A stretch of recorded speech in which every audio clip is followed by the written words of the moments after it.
afternoon and good evening. I'm Leah Carey and chair of the 2022 HBA Ambassador event. It's great to be back with our ambassador community, especially after all the pandemic lockdowns, especially the day after International Women's Day. We are going to celebrate all of those who have gone above and beyond for the advancement of women in the workplace. Now, for those of you who did not have time to hang out in our wonderful lobby, let me share with you what our lobby looks like. If we go from the left to the right, the first banner that you're going to see is the team banner. And before I go on, I just want to say what a fantastic team we've had this year. A lot of nights, a lot of rolling up sleeves. And I always want to give a shout out to that core team, Bonnie, of course, and Dr. Deepa Desai, and of course, Marjorie. Thank you very much, and to the whole team as well. You can't put on a program like this or an event like this with just a few people. It's taken all of us to collaborate and collaborate well. If we keep going across the room, you will see the selfie booth. I hope you've had time to take a couple of selfies. Our masterclass list, if you click on those links, that will take you to Loop for our masterclasses. It will also direct you, if you haven't registered with Loop, to register. Then you will see our champions. Congratulations to all of our champions, very well deserved, and our platform partners. The platform that you're on now is called View. We really want to thank Farheen Khan, who has become a part of our team and instrumental in our success.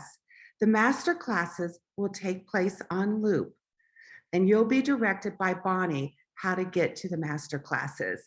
So let's get started and let's call up Bonnie. Bonnie, are we ready? Hello, everybody. Welcome to all of our friends in Europe. Good afternoon. We're delighted to have you join us today. This is the Ambassador Program, and the Ambassador Program is all about what you're capable of that you might not have thought you were, and trying to overcome fears. And you're going to hear a lot about that in the stories today from our Then and Now winners, and also from our keynote speaker. To be very blunt about it, as soon as you say to yourself, I can't do it, it's over. If you remember learning how to ride a bike or learning how to swim, you have to overcome that fear, or else you're never going to learn how to ride a bike or swim. And as a parent, you know you've gone through that with your own children.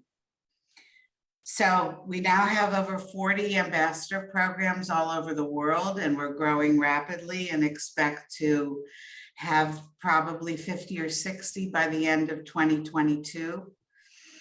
I'd like to introduce our first keynote speaker, Lila Shwari Bou-Diab from Johnson & Johnson.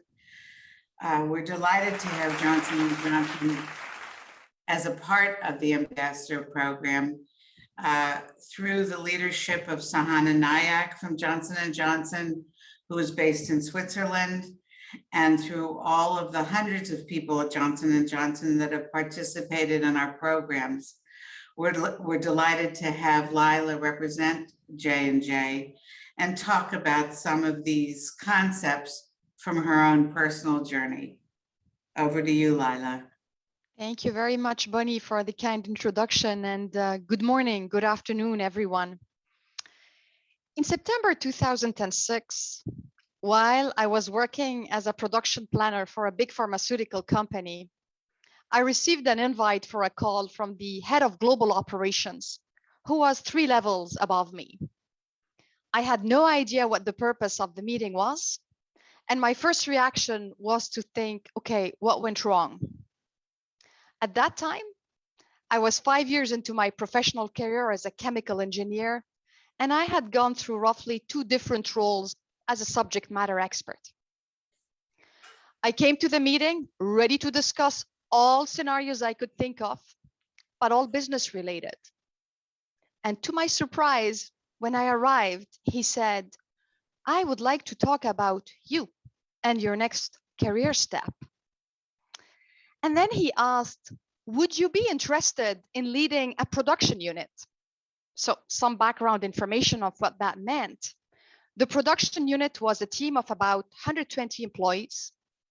The role was in Ireland, and the unit did manufacture the active ingredient of the biggest blockbuster of the company at that time. I was totally overwhelmed. I never had any direct reports. My working experience had been mainly in Switzerland. And I knew that that specific production unit was under a lot of pressure.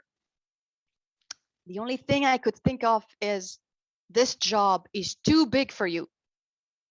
And I was getting more and more overwhelmed. And instead of saying, thank you for considering me for this amazing opportunity, let me process this information and get back to you, I just spontaneously and authentically, but probably it was more naive than authentic, told him, I just want to make sure that you know my profile. I felt that he might be mixing me up with another person. I told him, I don't think I'm qualified for this role. And I started listing all the things I didn't have. And I didn't keep it short. I went on on everything I didn't have. Big credit to this leader, who is in the meantime retired, but we keep in touch every now and then. How many leaders would have said, she is not ready, she is not ambitious enough, or she does not have the aspiration to take on bigger leadership roles. She's too nice, she's too soft, she's too young, she's immature, or even better, she probably has family plans given her age. But he said, yes, I know you, and I know your profile very well. I believe in your potential, which was also the moment I started understanding the difference between achievement and potential. We agreed to connect again 2 days later. I got out of the room trying to think of a polite way of saying no, because my head kept telling me, this job is too big for you. But as I was calming down and processing the information, I realized how exciting this role could be. I have always been driven by the passion of making an impact on people's lives. Working in the pharmaceutical industry and in manufacturing made that passion even more real. So being in charge of a production building that manufactures life-saving and life-changing drugs for so many patients around the world was so appealing to me. So I started discussing it with my family. And they told me what they always did. If this is what you like, just go for it. But I still felt this job is too big for you. And I thought my parents, like any parents, are biased and think their kids are just the greatest. So I did connect with my mentor that I had the chance to get early in my career. And my question to him was, do you think I am capable of taking on such a big role? And his immediate and spontaneous reaction was, yes, you can do it. That did mean so much to me. So 2 days later, I had my meeting again and accepted the new role. The beginning was truly overwhelming. And this noise in my head, this job is too big for you, was getting louder and louder. And it triggered a fear in me, the fear of failing, because I thought I'm not capable or not good enough for this big role. And by failing, I would disappoint the people who did trust me and put me in this role. And this fear was getting so big that for the first 2 weeks, when I returned back home, I was crying every evening. My partner, who's my husband today, was just listening to me crying for 2 weeks. And I remember this evening after 2 weeks of intense emotions, and I remember it actually as if it would be yesterday. He asked me, why are you crying? And I said, I'm crying because I took on this big role and I don't think I'm qualified or strong enough to do it, and I will fail. He said, well, this is not the end of the world. First of all, remember, you have a choice. The only thing that is not a choice is seeing you crying every day because you're no longer yourself. First choice you have is you just give up this role. There are so many other things you can do. No need to go through all this pain. Or second option, you just at least try it and give it a chance. And when you find yourself in those situations, you just process information so differently by just talking to someone about how you really feel versus going just crazy alone in your head. Something just changed in my head after this conversation. This fear that I had by thinking this job is too big had calmed down. And I said to myself, yes, the job is big and challenging, but give it your best. You have a lot to offer. Otherwise, we wouldn't have picked you up for this role. And what followed was just an amazing human experience and so many success stories on the professional and the people side. After 3 years in the role, or what I would consider like a healthy cycle of success, I had grown my leadership maturity, learned so much about people and how to lead or how to bring people along with you. And I started building my self-confidence. My self-confidence was still rather fragile, as when I was offered the next role, which was a bigger leadership role, it was the general manager of a manufacturing site in Germany with roughly 350 employees. My first reaction was the same. This job is too big for you.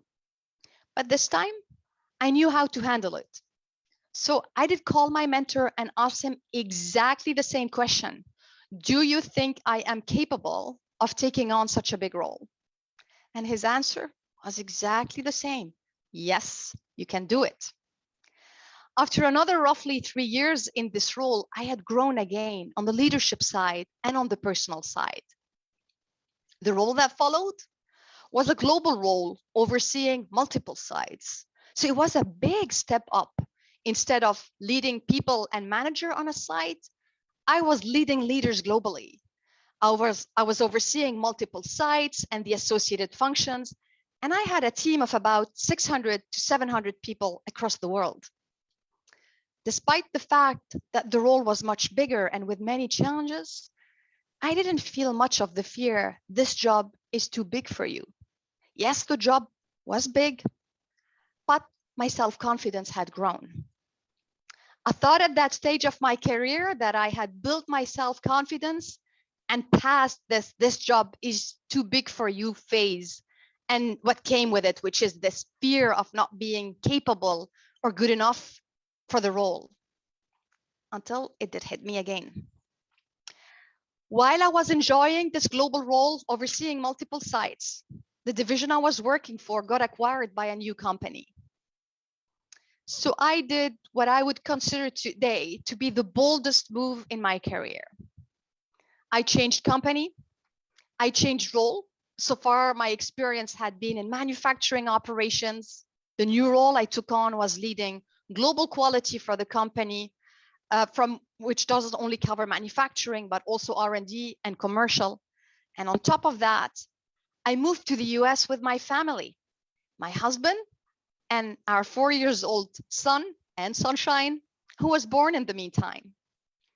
We moved to the US and more specifically to Indianapolis. The honeymoon was quickly over. There is no right or wrong, but the cultures of the companies were so different. How decisions are made, speed of decision. I felt I was not able to get anything moving. And the longer it took, the bigger the burden became. And suddenly my fear, which I thought was over, this job is too big for you, came back. After 3 months in the role, I sat down with my husband and started crying again, as I felt this is just not working. Similar discussion to the one we had 10 years earlier. And he said, you have a choice, but you need to make a decision, because if you are not happy, the whole family would feel it. And moving to the US, yes, there was the professional promotion for me, but it was also supposed to be a nice family experience. So again, he said, you have two options. We move back to Switzerland, and there are many other roles you can do there, or you give this role a real chance. That was another moment of reflection. And I said to myself, hey, this is not just about you. You moved your family, your 4-year-old son, and you cannot just give up. You've got to give it a chance. You owe it to your family. On the next day, I scheduled a meeting with my boss, and I shared with him openly the challenges I was going through and the fact that I felt I was not able to shape things. His feedback was such a surprise to me because he said he was so impressed by the amount of positive and fresh thinking I had brought to the organization within this short time frame. And in those moments, you realize the value of a great boss. I was able to openly share how I was feeling without any fear of being judged. And as we were talking, I realized I was assessing progress or success based on the criteria of my previous organization, which is you drive change and implement it within 3 months. Again, no right or wrong, but this new company, change took much longer and to get implemented. But once you had that change implemented, it was so much more sustainable because you gave people more time to come along with you. On the other side, they acknowledged that implementing change took them too long sometimes. So this is where I could help shape things and find the optimal speed of change. I truly learned how to build a business unit and drive a significant change in a completely different environment, which was so painful at the beginning, but was such a big growth step for me professionally and personally that did further build my self-confidence. I realized at this time, while I had changed roles in my previous company, I was still somehow in a type of a comfort zone because I knew the company, I knew how decisions were made, I had an extended network. And here I was again, so much out of my comfort zone. New role, new country, new company. And I had brought my family along with me in this new adventure. But the growth I felt in me was so big. And again, something had changed in my head. As I was looking at the next opportunity, my question was no longer, is this job too big for you or am I capable? The stretched experience completely out of my comfort zone made me realize that what matters is not the job itself. I personally have 2 ingredients that need to be right if I take on a new role. The passion for the role. So the question I ask myself is, do I have the passion for the role? Because passion is energy. And it is something that you cannot describe in words. You just feel it when it's right. And the second ingredient is the culture of the company. Can I be myself and live my deep values of respect, tolerance, and inclusion in the company? And if passion and culture are there, I am today convinced that success will naturally follow, no matter the size of the job. So what are my learnings if I look back at these 20 years now? So first of all, you can learn when you take on new assignments, but you truly grow when you get out of your comfort zone. And this is where all the pain is at the beginning, but this is also where the magic happens once you go through it. And clearly, if I wouldn't have gone through all these challenges, I wouldn't be where I am today. One other thing to remember, you own your growth and your own career because you know yourself better than anyone else. You know what drives your passion. And if you do what you love, success will follow. The company can offer many opportunities, but I encourage you to be your own entrepreneur when it comes to your career and your growth. And there are many things I had to overcome stepping out of my comfort zone. But the biggest thing I had to overcome is my own fear of not being capable because this job is too big for you thought. And I realized I could have become a hostage of this job is too big for you and not even try some of the exciting roles I went through, that it allowed me to build my self-confidence and be where I am today. What helped me overcome that fear is the connection to my purpose and my real passion. What drives me, what drives my passion every day, as I mentioned it before, is to have an impact on people's lives. For every batch of product we manufacture, there is a patient somewhere in the world waiting for it. Everything we do it with the patient in mind. I joined Johnson & Johnson 5 years ago because of the passion I had for the role in supply chain, but also for the very strong culture of diversity, equity, and inclusion at Johnson & Johnson, where I can really be myself. And of course, I had more challenging moments over these past years. But in those moments, I go back to what drives my passion. I think of the patients, the many setbacks they go through throughout their disease. I think of the level of strength and resilience they have to show every day. So I have to show no less than their resilient spirit when faced with challenges and setbacks. Success and happiness is, for me, doing what you love in an environment or in a company where you can be your authentic self. It took me several years to figure out what my two most critical ingredients are. But I know today that if I have them, anything becomes possible. And no job is too big because there are still so many unmet medical needs out there and so many patients are still waiting. If I can do it, you can do it. So let me leave you with two open questions. What does truly drive your passion? And are you living your authentic self? Thank you for giving me the opportunity to share my personal story. I wish you all a lot of happiness and personal satisfaction in your career. Thank you.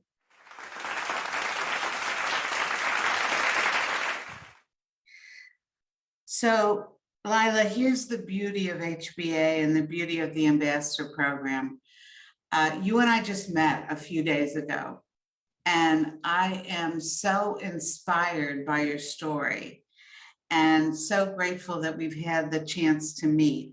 So much so that I want to jump on a plane right now and fly to Switzerland to have lunch with you or dinner with you. But I hope that all of the other people that are listening to this call now realize that that whether it's Lila or someone else in our network, the opportunity through the Ambassador Program and through HBA to meet people who you never would have met. And the other piece of it is you can be sure that I'm going to reach out to Lila. You can be sure that when I am in Switzerland, I'm going to make a point to meet her, because I think that everything that she has said now is so valuable, and I'm going to remember it for a very long time. So thank you, Lila. Thank you. Now I'd like to open it up for questions and answers, and please feel free to type into the chat any questions that you may have, and we'll take a look and have Lila answer those. So I see one question here in the chat, Lila.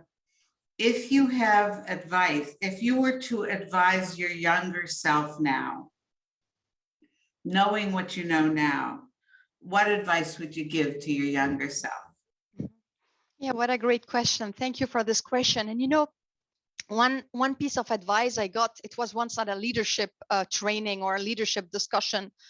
That person said, look, project yourself when you're older, like let's say 80 or 90 years old. How would you like to look back at yourself? And I think even now, if I look back at my early days, 20 years ago, I wish I would have come to those conclusions a bit earlier. Means live your passion, live your passion. So I'm always driven by your passion. Know what your passion is and live it every day, and remove those fears a bit earlier. Sometimes we, especially as women, I think we tend to be so, we want to be perfect everywhere. We look at what we have, we look at, hey, perfection doesn't exist. We're all growing, we're all learning. So take a risk. As long as the passion is here, have bold aspiration, believe in yourself, and take the risk. And in those moments, what helped me is like, I keep telling myself, okay, look, if you take it, what are you afraid of? What is holding you back? What happens if it goes wrong? Because even if whatever goes wrong, whatever you define going wrong, it is still an experience that you go through. So my advice is just be even bolder. Think on how you can make things happen. Believe even more in yourself versus thinking of all obstacles and the things you don't have to take on a new challenge or just something you love. Our next question, Lila, is about personal brand. Obviously, J&J is a very large company, and there are a lot of people here. Personal brand is the most popular topic in the ambassador program. So how would you say you've been able to build that brand over the years? You haven't been at J&J that long. And I love that question as well. And you know, I became conscious of personal brand later in my career. For me, being authentic is something that is incredibly important. And the biggest compliment I receive from people, so I have grown in my career. If I return to the site where I was a production manager or was a production chemist, people would tell me, my God, you're still the same person. So and that is for me the biggest compliment. Or sometimes people say, oh, we see you laughing, that's you again. So I think being authentic and true to yourself, no matter how you know, if you go up in the organization, is incredibly important. However, a piece of advice that I got of one of my coaches, because I was very authentic, and I like to say maybe early in my career, I was naively authentic. You know, sometimes, okay, if you go through emotion, you don't need to share straight away everything. You know, if you have that emotional moment, you might want to process the information and come back. It doesn't mean that you're not authentic. So he told me, it was a kind of a pretty bold statement, but that it helped me. He said, you know, Lila, you can be authentic, but don't be stupid, which was a wake-up call that did help me a lot, where I felt, yeah, true. Because if I don't speak up, I don't say immediately how I feel, what I think, it doesn't mean I'm no longer true to myself and no longer authentic. So my personal brand is about, I like to be seen as, and the feedback I get from the people, as a passionate and inclusive leader.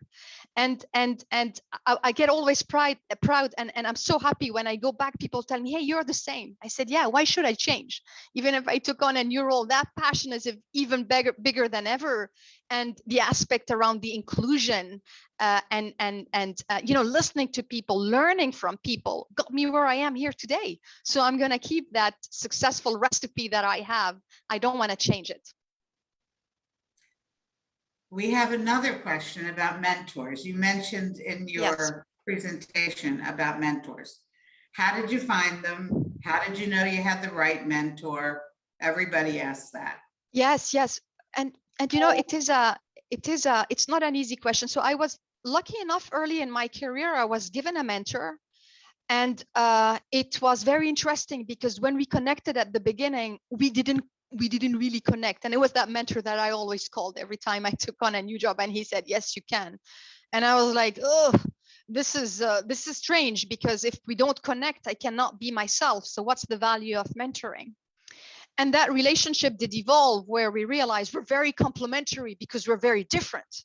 So we saw added value on both sides. So he could, because mentorship works if there is a value on both sides. So suddenly he realized, oh, this person is different. And I realized, oh, he might be more representative of the leaders I'll be negotiating with in the organization, I'll be talking to in the organization. So I think the chemistry has to work right. And it doesn't mean that person has to be like you. It's even better if the person is very different. But the fundamental ingredient to make that work, you need to be able to be yourself with your mentor without the fear of being judged. A mentor is not a boss. A mentor is not necessarily a sponsor, can be a sponsor. So I think you find them. There were programs where we were assigned mentors, and that's how I got my first mentor. And my second mentor was a senior leader in the organization, and I had the chance to have a one-on-one with him as he was visiting the sites, and we did connect very well. And I was just talking to him about my next challenge. I was just about to be promoted to the next role. And then he kindly offered it. He said, you know what, I enjoyed our discussion. And you know, he didn't even say, he was so humble, I want to be your mentor. He said, you know, let's connect on a regular basis and talk about you and how I can help you. And of course, he became a mentor. So there aren't 1,000 mentors. I think those were the 2 key mentors in my career. And then as I did grow, I have a lot of people I deeply trust. So a lot of people where I can really, really be myself, even in my emotional moments. Passion brings with it a lot of emotions. So I have those people I can go to and where I feel safe sharing exactly how I feel. And those would be for me what I would call mentor. If it's not a formal program, I would have them within the Johnson & Johnson organization, but also outside of the organization. And I keep in touch with them. It's for me someone who knows me, but also someone where I can just be myself, even during an emotional moment where I might, an emotional moment, you're a little bit less in control of what you're saying, but nobody's judging you. It's that safe atmosphere, and have the real advice. It's not about being nice to me. It's not about telling me you're great. It's about giving me the real feedback. Feedback is the true gift. And it's easier to give nice feedback to people than the real feedback they need to hear in those moments. And I'm very fortunate that over time, I have found those people in my life and in my career.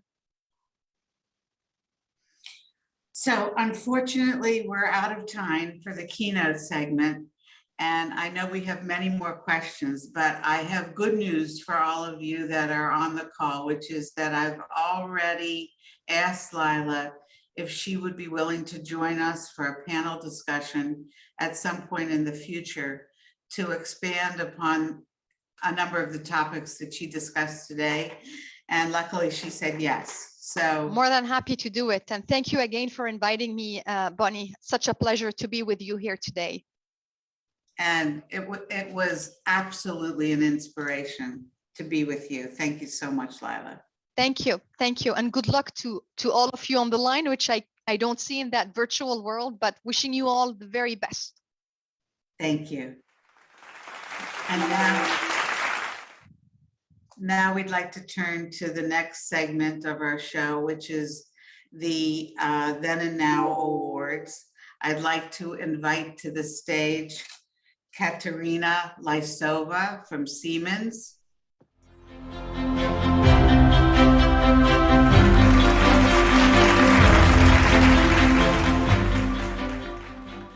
Congratulations, Katerina. Now we have the pleasure of having everybody watch your award-winning video. Let's take a look. Hello, my name is Katerina Lysova, and I'm a Global Assay Marketing Manager at Siemens Healthineers. In my 8 years with the company, I have gained extensive marketing experience in several countries and in different business units. I also participated in various development programs. As I'm always looking to further develop my skills, take on challenges, and embrace opportunities for growth, being selected into this year's HBA Ambassador program was the perfect opportunity. 8 months into the program, one of the main things I have learned is to ask myself, how can I only talk about myself when the real point is to praise the community that has been built through the HBA? I am privileged to work with brilliant and smart women who all bring different talents and skills to the table, which help us to build a strong support network. As one of the co-leaders, I have helped my team to overcome challenges and to ask the right questions. Seeing each individual of the team go above and beyond has made me proud. Because at the end of the day, it's about women empowering women. And that's what I love. Congratulations, Katerina. Thank you. I know you've only been in the program for less than a year now, but it seems as if there have been some major changes for you, especially in the way that you have been developing your internal and external networks. Maybe you can tell us a little bit about that. Yeah, I would love to, Bonnie. Thank you so much for this award. It really made me happy in receiving it. So I wanted to share a story which touches on my time at the HBA. So as part of the HBA Ambassador program, a leadership session is organized by the participants every month. And my colleague Laura and I, we were responsible for organizing a session in February with the topic of increasing the global exposure and influence as women in Siemens Healthineers.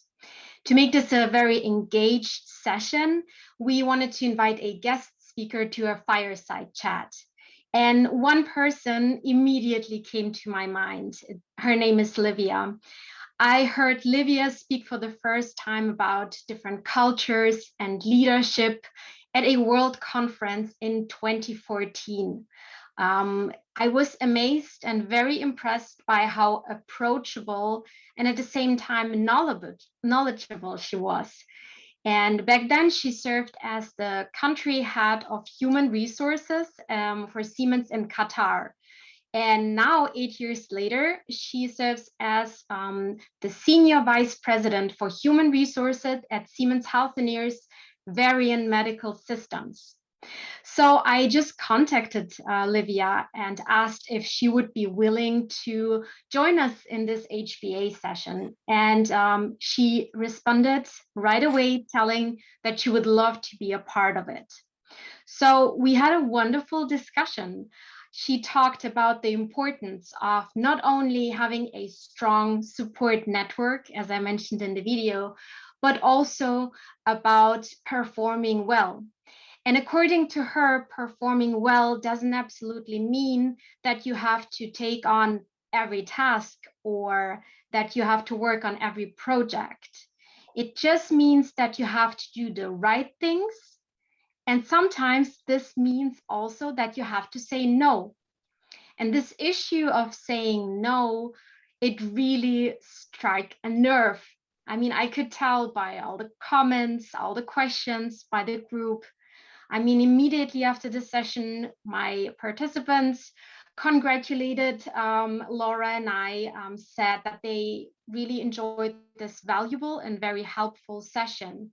And I really felt very great about it because we were able to connect people, to network, to really learn from each other. And I have to say that moments like these, they really made me feel like I'm a part of a big community. And I think the HBA really made that possible. So thank you. Thank you so much. Let's invite to the stage now our next Then and Now winner, Maxine Siemens from Johnson & Johnson.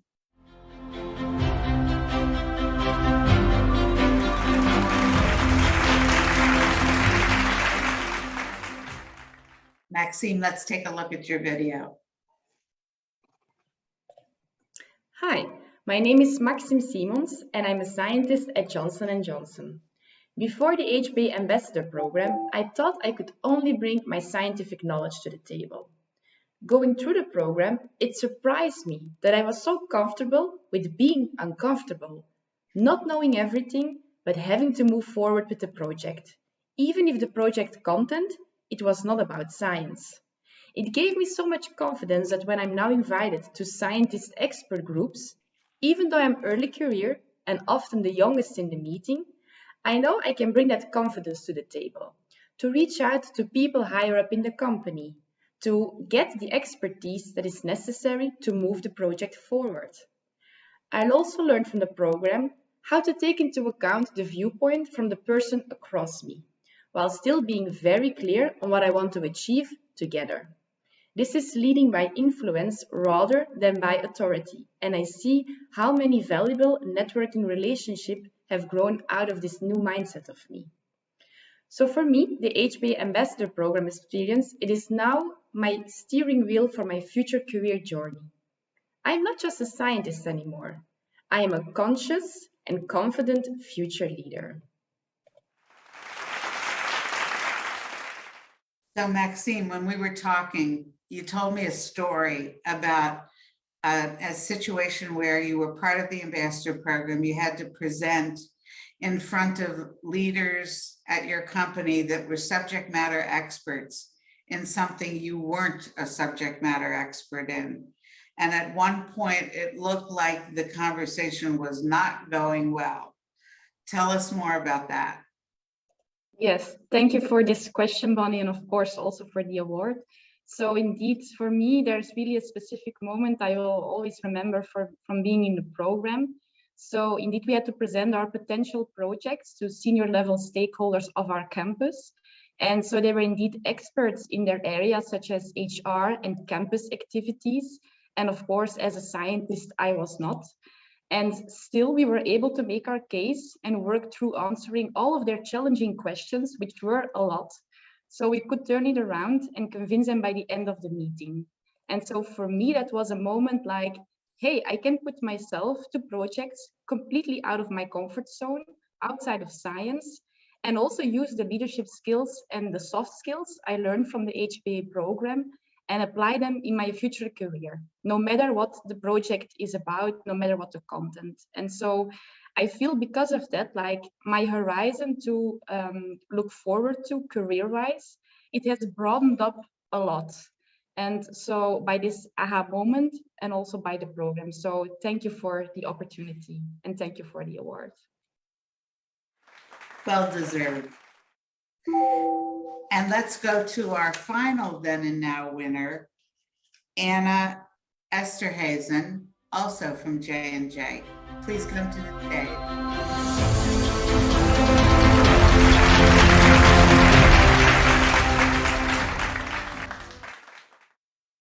Anna, let's take a look at another award-winning video, yours.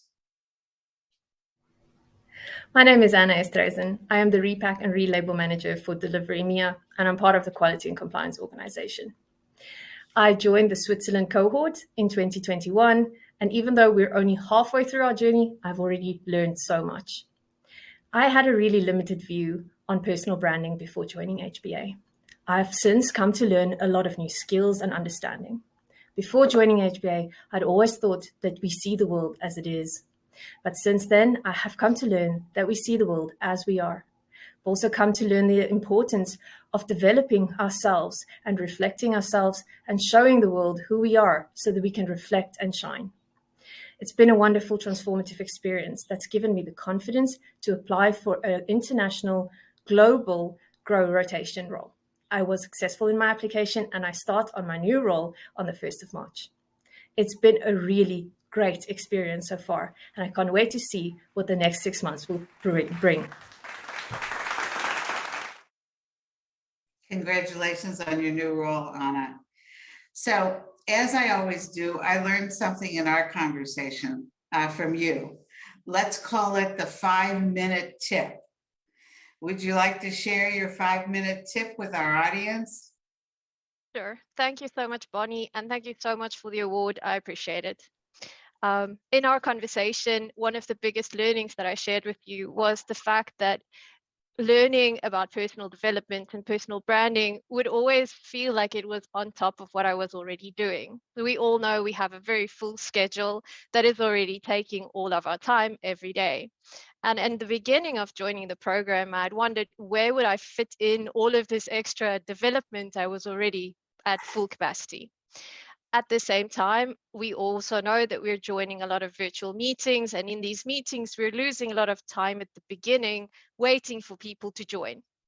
So what I started to do is to use that first 5 minutes to just connect with people and ask them to give me advice on tips on how to improve my personal brand, or just on how they're interpreting what I'm putting out there. One of the personal things I learned, or that I've known for a while, is that I really speak very quickly and I need to slow down. So one of the first things I did was start to ask people in a team while we're waiting for others to join, if I speak too quickly, please put your hand up and ask me to slow down so that I can get this active feedback and I can work on it. And it's been really useful. So if I can share this one tip with the entire group, don't use extra time? Of course you can, but use the time that you are losing in addition anyway. Take that 5 minutes that you're waiting for people to join a meeting and ask a close group of contacts or colleagues to give you feedback and to help you grow. It does build your confidence and it helps you to interact with other people and connect on a different level that's not just related to your day-to-day job. Wanted to say thanks again. This has been a wonderful experience and it continues to be, and I really do appreciate the award. Thank you, Anna, and congratulations. Now I'd like to turn the stage over to Amina Loban, the chair of the Ambassador Program globally, who will now give recognition to some of our most valuable participants, our champions. Over to you, Amina. Thank you, Bonnie. I'm excited to be here today and delighted to announce the Champion Awards. These recipients were all internal champions for new ambassador programs within their companies in 2021.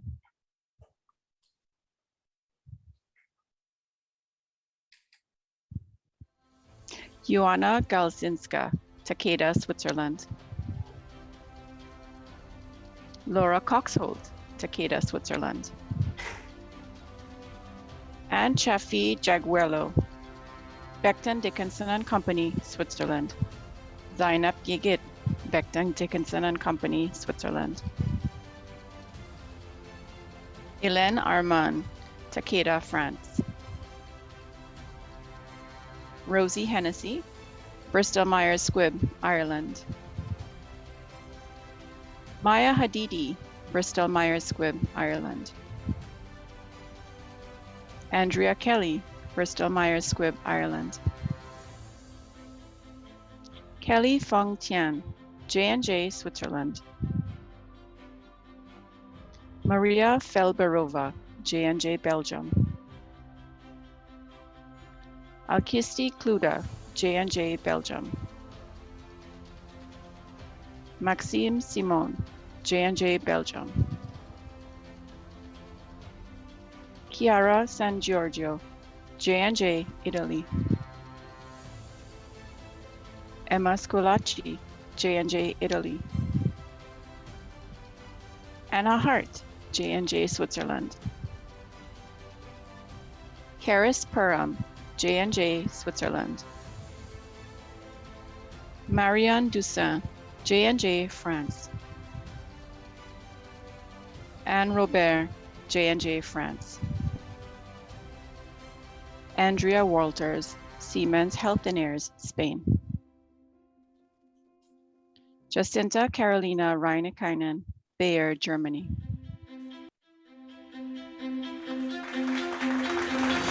Congratulations to all our winners. And now I'd like to welcome Bonnie back to the stage. Thanks, Amina. Now we go to our Advocacy Award. And I'm pleased to announce that our winner for the European region is Andreas Rue. And I'd like to welcome him to the stage.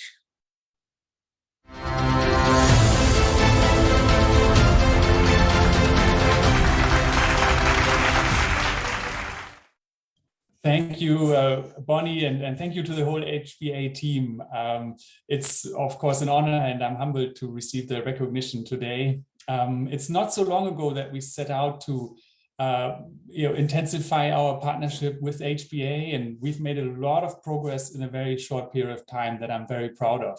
We started with one program in Switzerland, and now 3 years later, we have 20 programs that are either completed or are in flight in J&J at the moment. So yeah, you heard Leila talk about passion. I have experienced a lot of passion with the ambassadors and all the people that supported them. And I think that's the major success factor for everything that we've done in the last few years. We've also faced some headwinds, some learnings along the way, had to adjust, of course, to the virtual environment. But overall, we're very, very happy. So if you ask me now, we are pleased, but not satisfied. We feel we have a lot more to do, for example, to break the bias. And we look forward to building more momentum in the coming years. Andreas, it wasn't long ago that you and I were in Switzerland together. It seems like a know. long time. So when you think back on that, and you think back on what you were thinking then and what you were hoping the program would do, what has surprised you about the program? I think it certainly is much bigger, and the impact is much bigger than I would have ever anticipated. And it's not just about the quantity of programs, but it's the stories, of which some of them we've heard today, the individuals that have grown so much. So I just am so happy about the total impact that we've seen so far. Thank you. I wish we had more time to talk, Andreas. We have so many people participating in the program, but will you give us some of your time moving forward? Maybe you can join a panel for us as well, or we can have a fireside chat. Certainly, anytime. I look forward to it. Thank you. Okay. Now I will bring Leah back to the stage for our next Changing Minds Award. Leah. Thank you, Bonnie, and congratulations to everyone, all of the winners. And Andre, what an incredible presentation. So this next award, I am just thrilled about, the Changing Mind Award. It's my pleasure. This goes to Sanofi. But before we talk to Isabel Valandari, let's play the video.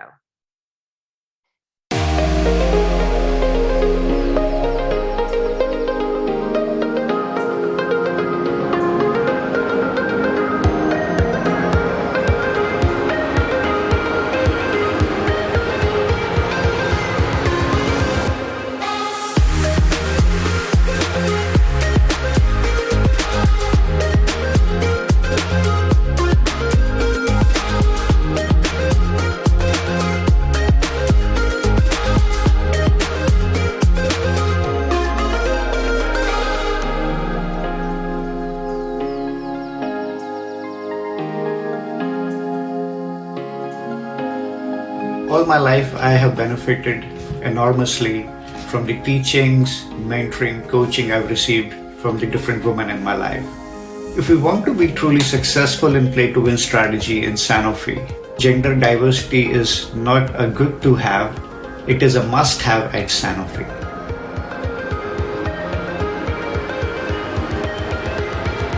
As a father of 2 girls and 2 boys, I am well aware of what gender balance means. As a manager, I realize that women often underestimate their strengths and abilities to be a good fit for the job. Therefore, I'm doing my best to help them build self-confidence and always ask them to develop a daring mindset.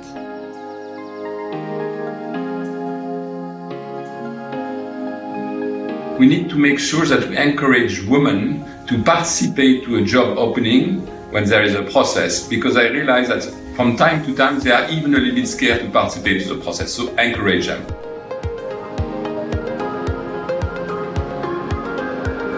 Men and women are getting better at their job, more efficient when they work in a diverse environment. Not just gender, by the way, it can be also social, cultural. It's a fact.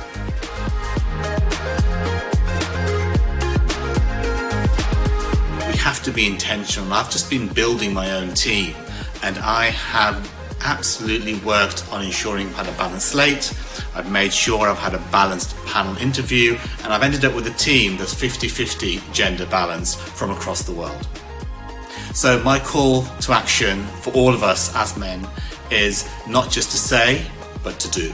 So what are you going to do to make that difference?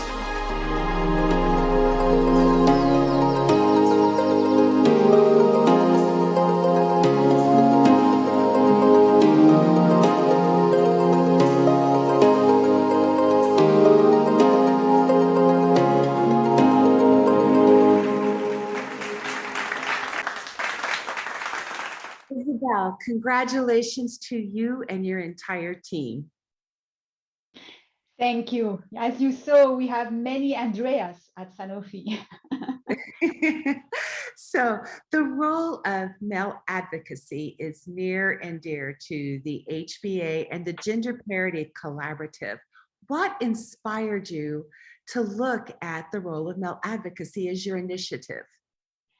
Yeah, before that, I want to thank all HBA thought leaders who recognized Sanofi with this award in Changing Minds category. And I'm very proud to receive this award on behalf of the 8 other great HBA members from Sanofi who contributed to this series of video. And to answer your question, Leah, when we joined HBA, we wanted to make a difference in gender balance efforts. And we started by analyzing facts, as you saw on the beginning on the video. And first, today, most of our decision makers are at the highest level of companies are men. And second, it is clearly demonstrated from many studies that performance improvements needs diversity and gender balance. So to your question, male advocacy or allyship is not only important, it's a driver to succeed with gender balance in companies. So I have to ask you one last question, because we've all sat around that boardroom before. And as we start initiatives, we really don't know if the dots are going to connect. What did success look like for you? How did you answer that question when you were starting? Well, if we empowered ourselves in asking men and a very senior leader position in our company to execute those videos for this campaign called Men Call to Action for Gender Balance, their acceptance was not a given. So the first success is that they all accepted. Secondly, as you mentioned, of course, the engagement when we disseminate the video was key for the number of views, the number of likes, and so forth. But also qualitative feedback, especially from men. And I was very touched by some feedback, such a man told me, it makes me change the angle of my thoughts, thinking about the advantage for me as a man of a gender balanced society and community. And finally, what I want to say is that the success of this campaign is because it is fully integrated in Sanofi diversity and inclusion strategy. And Sanofi ambition for gender balance is 50% women, 50% men at senior leaders level by 2025. And today at Sanofi, we have 40% of women senior leaders. So let's continue to change our minds to succeed. Thank you, Andrea, and congratulations to you and your entire team. At this time, I would like to bring up our teammate, Andrea, and she is going to talk about the Impact Awards. Thank you. Andrea? Yes, so another Andrea today. I am very glad to announce our Impact Awards award, which is basically celebrating the best practices displayed across our companies who had the program. And we looked at 3 main criteria. It's sponsorship from senior leadership, it's the engagement of the participants, and the impact of the initiatives that the program had. And with that in mind, I would like to announce Bayer as the company who got the award, and invite Taz to tell us a bit more about what happened there.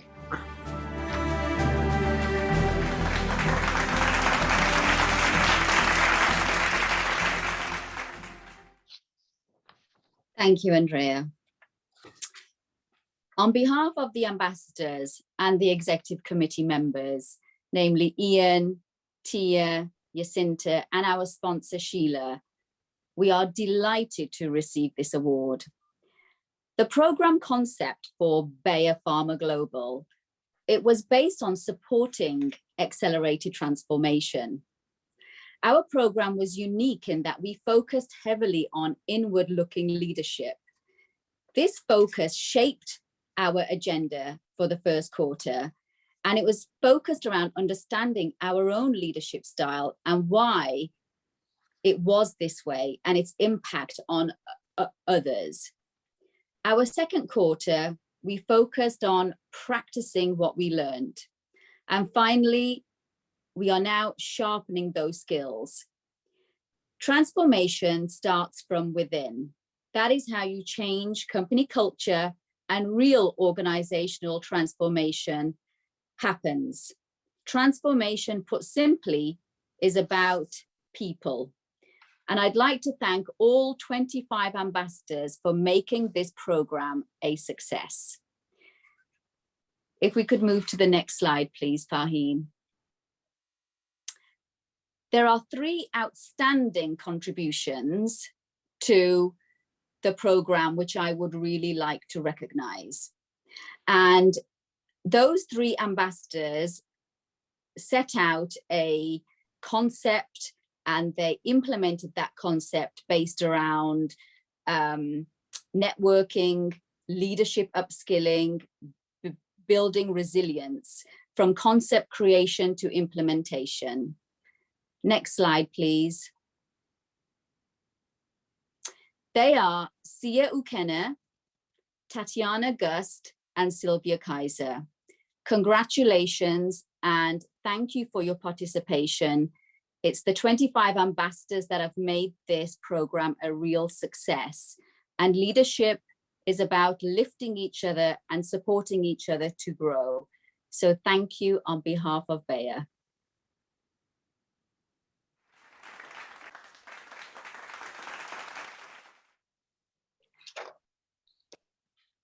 Thank you so much, Taz. And now maybe I can pass it over to Jacinta. Jacinta, what are your key takeaways from the program? Thanks a lot, Andrea. My 3 key takeaways are almost similar to what Laila was saying. It resonated and was so inspirational. Was, you know, you really need to have passion. Without it, there's no life. Culture comes as a consequence. Inclusion, diversity. It's a given if you have that passion right from the beginning. Lovely. Thank you so much. And I can vote for that because I attended one of your networking sessions. So indeed, it was yes, it was quite a fun time to work with all of you. So it is for the engagement. Taz, what were your key takeaways? Well, for me, I guess advice that I would give anybody to going into this program after being part of it for the last 9 months, I would say be proactive with your development. You know, push yourself out of your comfort zone. Tell yourself that you can do it and be single-minded in your goal for your career. And it's about cultivating your network, leveraging your relationships, managing your brand, and truly believing that you can. And also, while you're doing all this, make sure that you're true to yourself. Authentic communication, as we know, isn't always easy, but I believe it's the basis for real effectiveness at work. So that would be my advice to anybody going into the program, is to really be proactive and take control. Excellent advice. Thank you so much. And congratulations again for the award. Well done. Now, Bonnie, I will pass it over to you now.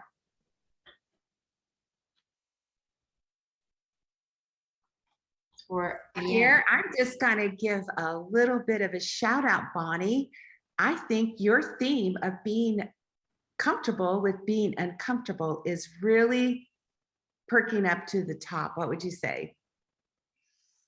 Absolutely. And I only wish that we had more time to spend with all of our wonderful colleagues and ambassadors and others in the program during this session. But we want to make sure that we have enough time to get to our master classes and our networking session.